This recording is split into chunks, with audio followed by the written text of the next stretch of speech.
کتابوں میں ایک واقعہ لکھا ہے، ایک دولت مند انسان تھا،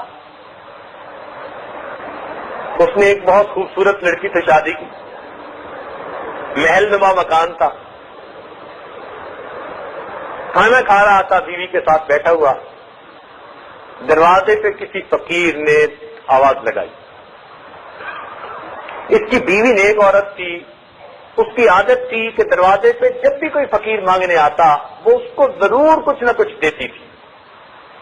تو جب اس نے صدا لگائی تو بیوی نے پوچھا کہ آپ اجازت دیں تو میں ایک روٹی فقیر کو دے آتی ہوں۔ کہا ٹھیک ہے۔ اب وہ دینے گئی تو 1 منٹ 2 منٹ لگ ہی جاتے ہیں۔ تو جب واپس آئی تو اس کا موڈ بڑا اپ سیٹ تھا، برسنا شروع کر دیا، یہ لوگ کمینے اور ذلیل ہوتے ہیں، مانگنے آ جاتے ہیں، کام نہیں کرتے، کماتے نہیں، فلاں نہیں کرتے۔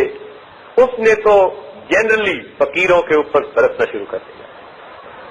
اب کچھ ہوتے معذور ہیں، مجبور ہیں، ہر ایک کے حالات ایک جیسے تو نہیں ہوتے، لیکن اس کی تکبر کی یہ باتیں اللہ رب العزت کو ناپسند آ گئی۔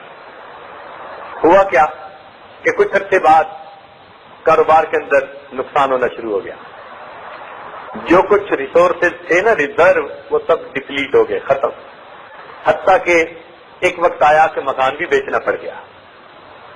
پھر ایک وہ وقت آیا کہ یہ اپنی بیوی کو بھی سپورٹ بھی کر سکتا تھا، بیوی کو بھی کہا کہ میری طرف سے طلاق ہے، تو اپنے ماں باپ کے گھر جا کر۔ اتنے حالات برے ہوئے، لڑکی ماں باپ کے گھر آ گئی، 1 سال اپنے اس گھر پہ رہی، خوبصورت تھی، خوبصیرت تھی۔ 1 سال کے بعد پھر اس کے رشتے کا پیغام آیا، ماں باپ نے رشتہ کر دیا۔ جب رشتہ کر دیا تو اس کو جو دوسرا خاوند ملا اس کا بھی بڑا مکان اور بڑا کاروبار، تو یہ اسی طرح خاوند کے ساتھ بیٹھی کھانا کھا رہی تھی۔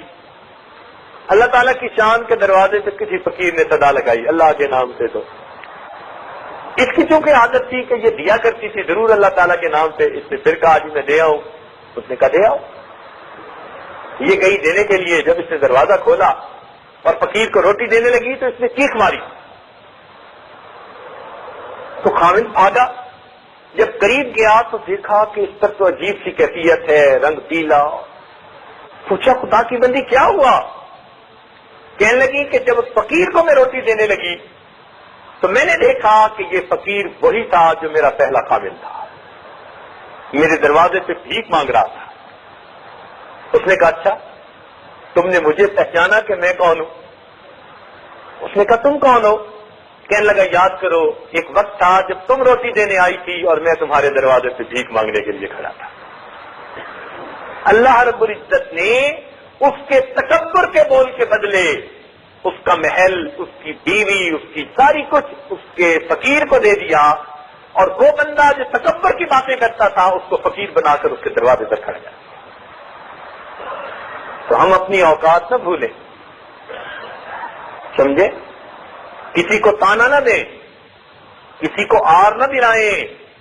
کوئی اگر مصیبت میں پھنس گیا ہے، اس کی اولاد سے کوئی غلطی ہو گئی، اس کی بیٹی سے کوتاہی ہو گئی، ہم کسی کو آر نہ دلائیں۔ ہمارے ساتھ بھی یہی معاملہ پیش آتا ہے، کسی کی پبلک انسلٹ ہو چکی ہے، ہم خوش نہ ہو، ہمارے ساتھ بھی یہ معاملہ پیش آتا ہے۔